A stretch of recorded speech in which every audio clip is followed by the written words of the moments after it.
শোনেন, তাদের উদ্ধত মস্তকটা আল্লাহ পাকের বিধানের সামনে সহজে অবনত হতে পারে না, চায় না। এগুলো কিন্তু সব মেয়েদের জন্য নয়, উম্মতে মুহাম্মাদির একটা অংশের মেয়েদের জন্য আল্লাহ নবী এইসব কথা বলেছেন।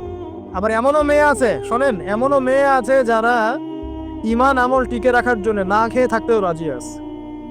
এমনও মেয়ে আছে, এমনও বহু দিনী মেয়ে আছে আমাদের সমাজে যারা ঈমান আমল ধরে রাখতে চায়, পরিবার তাকে রাখতে দেয় না। ফেরাউনের ঘরে থেকেও একজন মেয়ে জান্নাতে গিয়েছে, গিয়েছে কি না?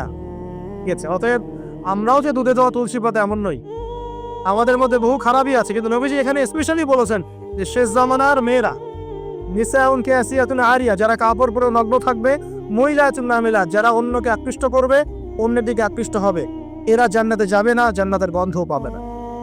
নবীজি বলেছেন, আমি জাহান্নামে দেখেছি বেশিরভাগ নারী জাতি। এখানে আমার মা, আমার বোন, আপনার মা, আপনার বোনের সতর্ক হওয়ার কি হেদায়েত আছে কি নাই? আর এই মেয়েদেরকে চালাই কি আমরা না অন্য কেউ? আমরাই তো আমাদের পরিবারকে চালাই কি না? আমরাই তো খাওয়াই পড়ে নাকি? তাহলে আমাদের পরিবারের বোনেরা কি পর্দা করতে পারবে না, প্রতিষ্ঠা করতে পারবেন না? পরিবারের আমাদের মায়েরা বোনেরা স্ত্রীরা পর্দা করবে না? এই দায়িত্ব আমাদের না? পরিবারের কর্তা আমরা নই? আল্লাহকে আমাদেরকে জিজ্ঞাসা করবেন না? অতএব আমরাও যেন সতর্ক হয়ে যাই। আল্লাহ পাক তৌফিক দান করুন।